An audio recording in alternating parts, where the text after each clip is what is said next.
ভাই আমরা এত কষ্ট করে এত সুন্দর করে আমরা ভিডিও এডিটিং করি, এডিটিং করার পর যখন আমরা সেই ভিডিওটাকে আমরা ইউটিউবে হোক কিংবা আমাদের ফেসবুক পেজে হোক আমরা যখন ভিডিওটাকে আপলোড দিই, সেটা রেজুলেশন অনেক সময় খারাপ হয়ে যায়, সেটার কোয়ালিটিটা খারাপ হয়ে যায়, মানে দেখতে বাজে দেখা যায়। আপনার ভিডিওটা যদি এইচডি কোয়ালিটির না হয়, সুন্দর না হয়, তাহলে কিন্তু অডিয়েন্স দেখবে না। তাহলে আপনাকে প্রপারলি সেই এডিটিং করতে হবে এবং রেন্ডার করতে হবে, এবং কোন সাইজটা কোন রেশিওটা আপনাকে সিলেক্ট করলে, কোন আপনি যখন এক্সপোর্ট করবেন কোন রেজুলেশনটা সিলেক্ট করলে আপনার ভিডিওটার কোয়ালিটিটি মাস্ট বি এইচডি কোয়ালিটি হবে বা 4K হবে, সেটা আমরা দেখব।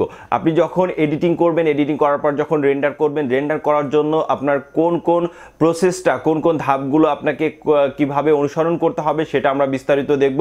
সো আমি আজকে আপনাদের উইন্ডোজ ফিল্মোরা 9 এর সাহায্যে আপনাদেরকে দেখাবো কিভাবে আপনারা আপনাদের যে কাঙ্ক্ষিত এডিটিং ভিডিওটাকে এইচডি কোয়ালিটিতে আপনারা রেন্ডার করতে পারেন, কোন কোন সেটিংসগুলো আপনাদেরকে চালু করতে হবে, কোনটার সাইজ কত রাখতে হবে, কোনটার রেজুলেশন কত রাখতে হবে, বিস্তারিত আমি দেখিয়ে দেবো। যদি আপনারা এই পদ্ধতিগুলো ফলো করে আপনাদের ভিডিওটাকে রেন্ডার করেন এবং আপলোড দেন, তাহলে দেখবেন আপনার ভিডিও রেজুলেশনটা এইচডি কোয়ালিটি থাকছে, ভালো থাকছে, কোনো প্রকার ভিডিওর কোয়ালিটি নষ্ট হবে না। তো চলুন আমরা এখন চলে যাবো ফিল্মোরা 9 এ। সেখানে একটা আমরা ভিডিও এডিটিং করব, দেন তারপর সেটাকে এক্সপোর্ট করব, এক্সপোর্ট করার পর আমরা দেখবো সেটার রেজুলেশন কেমন আছে। আমি কিন্তু বেসিক্যালি এই সেটিংসটাই আমি ইউজ করি। আমি যেভাবে আমার ভিডিওগুলোকে এডিটিং করি এবং রেন্ডার করি এবং এক্সপোর্ট করি, সেটার ফলে আপনারা আমার ভিডিওর কোয়ালিটি দেখতে পাচ্ছেন মোটামুটি কিন্তু যে এইচডি কোয়ালিটির আছে, আমার ভিডিওর ভিতরে কোনো কিন্তু ল্যাক নাই, কোনো বা কোয়ালিটি মোটামুটি ভালো আছে। সো আমরা যখন রেন্ডার করব, চেষ্টা করব আমরা 2K 4K না হোক, আমরা 2K তে মিনিমাম 2K তে আমরা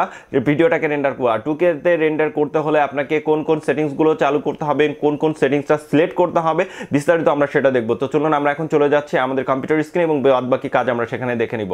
আমরা আমাদের ফিল্মোরা যে 9 সফটওয়্যারটা আছে সেটাকে আমরা ওপেন করে নিলাম। ওপেন করে নেওয়ার পর আমরা একটা ফাইলকে ইনপুট করে নিব আগে। তো ইনপুট করার জন্য আমরা একটা ফাইল আগে ইনপুট করে নিচ্ছি। তো দেন তারপর আমরা সেই ফাইলটাকে আমরা কাজ করব। কাজ করার পর আমরা সেটার রেন্ডার করার পর আমরা দেখব। সো আমি এখান থেকে এই ফাইলটাকে মনে করেন আমি চুজ করলাম, দেন এটাকে আমি টাইমলাইনে নিয়ে চলে আসলাম। টাইমলাইনে চলে আসার পর আমি এখান থেকে জাস্ট 15 সেকেন্ডের মতন একটা ভিডিও ক্লিপ নিচ্ছি। জাস্ট এটাকে আমি ডিলিট করে দিলাম বাকি অংশটাকে। সো এইটার যদি আপনি কালার কালেকশন করতে চান, তাহলে এখানে দেখতে পাচ্ছেন একটা অপশন, যে এই যে আপনি দেখতে পাচ্ছেন অ্যাডভান্স কালার টার্নিং। এখানে জাস্ট আপনি টিউনিং, এখানে জাস্ট আপনি যদি ক্লিক করেন, তাহলে এখান থেকে আপনি আপনার ভিডিওর যত কালার কালেকশন আছে এখান থেকে আপনি কালার কালেকশনগুলো করতে পারবেন। কালার এখানে যদি এক্সপোজার বাড়াতে চান, সেক্ষেত্রে এক্সপোজার বাড়াতে পারেন, ব্রাইটনেস বাড়াতে পারেন, কন্ট্রাস্ট বাড়াতে পারেন।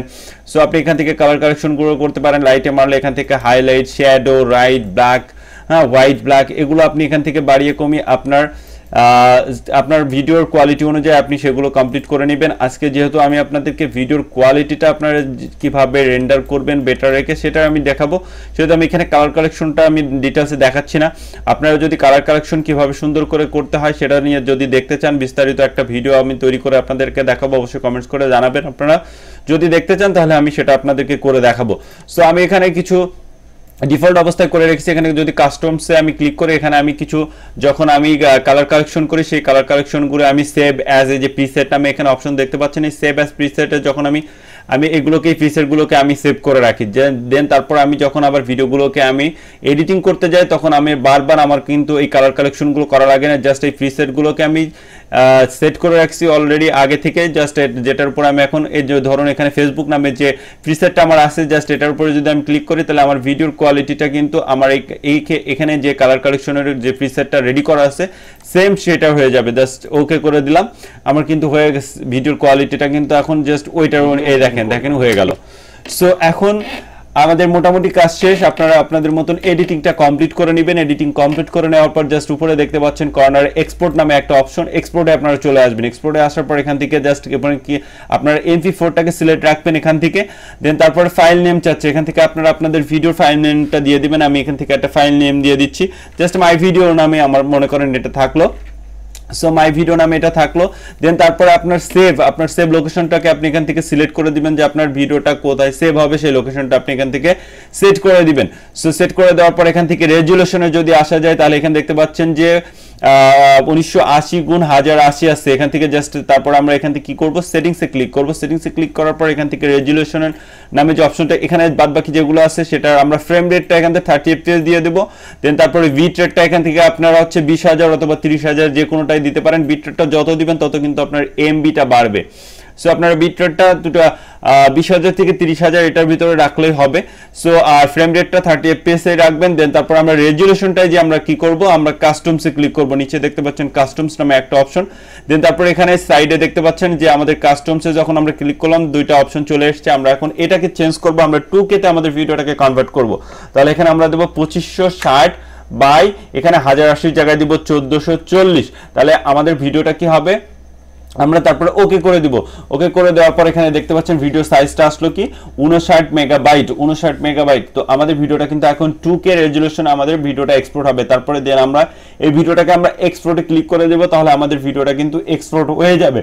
সো ওখানে আমরা কি দেখলাম 59 মেগাবাইটের আমাদের একটা ভিডিও সাইজ ছিল। সো এই ভিডিওটা যখন রেন্ডার হয়ে যাবে তখন দেখবেন এই ভিডিওটার সাইজটা কিন্তু হচ্ছে কি কম বেশি হয়ে যাবে। কারণ ভিডিওটা আমরা যখন একটা ভিডিওকে আমরা রেন্ডার করি তো সেই সাইজটা আর ভিডিও রেন্ডার করার পর সাইজটা কিন্তু অন্যরকম হয়ে যায়। তো আমরা চেষ্টা করব সবসময় আমাদের ভিডিওটাকে 2K রেজুলেশন কিংবা 4K রেজুলেশনে এক্সপোর্ট করা, রেন্ডার করা। তাহলে আপনি ওই ভিডিওটা যখন আপনি ইউটিউবে হোক কিংবা ফেসবুক প্ল্যাটফর্মে আপলোড দিবেন তাহলে ভিডিও রেজুলেশনটা অনেক বেটার থাকবে এবং দেখতে অনেক সুন্দর লাগবে এবং অডিয়েন্স আপনার ভিডিওটা ভালোভাবে পছন্দ করবে। সো আমরা ভিডিওটা রেন্ডার হওয়া পর্যন্ত একটু অপেক্ষা করি। সো বন্ধুরা আমাদের ভিডিও কিন্তু রেন্ডার কমপ্লিট হয়ে গেছে। আমরা এখন ফাইন্ড টার্গেটে যদি আমরা ক্লিক করি আমাদের সেই কাঙ্ক্ষিত ভিডিওটাকে আমরা দেখতে পারবো। সো আমরা সেই ভিডিওটাকে আমরা এখন ওপেন করছি। ওপেন করার পর এখানে আমাদের ভিডিওটা কই দেখেন, এই যে আমাদের এই ভিডিওটা মাই ভিডিও নামে আমরা সিলেক্ট করেছিলাম। সো আমাদের ভিডিওটা কিন্তু যে এখানে দেখতে পাচ্ছেন এই যে 58 মেগাবাইট, এখানে আমাদের ভিডিওটা কিন্তু সাইজটা দেখাচ্ছে। সো এই ভিডিওটা যখন আমরা যদি একটু প্লে করি, আমরা প্লে করলে আমরা ভিডিও কোয়ালিটিটা দেখতে পারবো। সো দেখেন আমাদের ভিডিওর কোয়ালিটিটা কিন্তু এইচডি একদম 2K রেজুলেশন আছে।